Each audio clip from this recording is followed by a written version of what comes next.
আজ যে গল্পটা আপনাদের শোনাতে যাচ্ছি তা শুধু ইতিহাস নয়, এ এক রহস্য, এক বিশ্বাস আর এক চিরকালীন আকর্ষণের গল্প।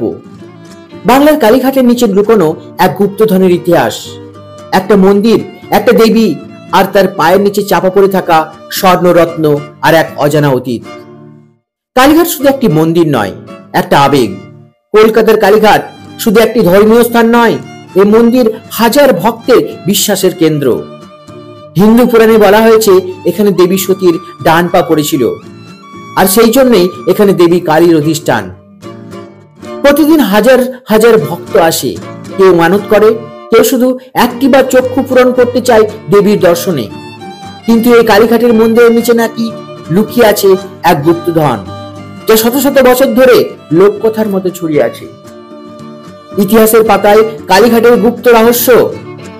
1800 শতকের ব্রিটিশ গবেষক উইলিয়াম হেস্টিং তার ডায়েরিতে লিখেছিলেন, Kalighat seems to have a hidden chamber. Maratha যোদ্ধারাও নাকি 1742 সালে এক অভিযানে কালীঘাটে এসে খোঁজ করেছিলেন এক গুপ্ত কক্ষের। আর সবচেয়ে চমকে দেওয়ার তথ্য, 1857 সালে সিপাহী বিদ্রোহের পরে ব্রিটিশরা এখানকার কিছু অংশ সিল করে দেয়, যাতে কেউ নিচে না নামতে পারে। কেন? কিসের ভয় ছিল তাদের? গুপ্তধন নাকি ঈশ্বরের অভিশাপ? পুরাণ মতে কালীঘাটে একটি গোপন তলঘর আছে, যেখানে প্রাচীন রাজারা কালী দেবীর উদ্দেশ্যে রত্ন ও সোনা দান করতেন। কিন্তু সেই ধনরত্ন শুধু দেবীর জন্য। এমন বিশ্বাস ছিল, কেউ যদি লোভে পড়ে ওই গুপ্তধন ছুতে যায়, তাহলে তার উপর নেমে আসে কালীর অভিশাপ। প্রাচীন এক তান্ত্রিক নাকি এই গুপ্ত কক্ষে প্রবেশের চেষ্টা করেছিল, তাকে আর খুঁজে পাওয়া যায়নি। 1991 সালে আর্কিওলজিক্যাল সার্ভে অফ ইন্ডিয়া কিছু পুরনো নকশা খুঁজে পায়, যাতে কালীঘাটের মন্দিরের নিচে গুহার মতো গঠন দেখা যায়। কিন্তু স্থানীয় পুরোহিতদের এবং ভক্তদের আপত্তিতে এই অনুসন্ধান বন্ধ হয়ে যায়।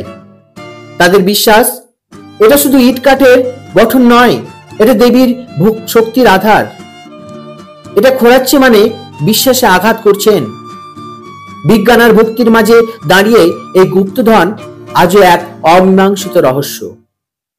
আজও অনেক রাতে কালীঘাটের মন্দিরের পেছনের দিকে গেলে স্থানীয়রা বলে, মাটি থেকে শব্দ আসে, আলো নিভে যায়, অদ্ভুত গন্ধ ছড়ায়।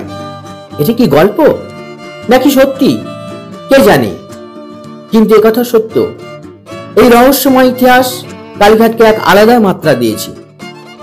এই গল্প শুধু ধনরত্নের নয়, একটা বিশ্বাস, আধ্যাত্মিকতা আর লৌকিকতার।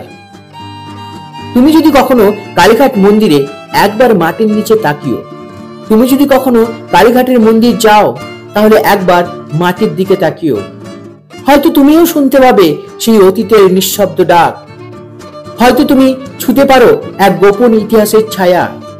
আর মনে রেখো, সব গল্প শুধু কল্পনা নয়, কিছু গল্প সত্যের চেয়েও গভীর হয়।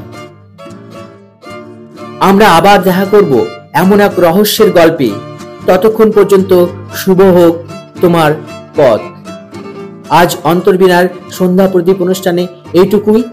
আমি সুমন্ত আপনাদের সঙ্গে ছিলাম, থাকবো, আবার আসবো। ধন্যবাদ সকলকে, অসংখ্য ধন্যবাদ।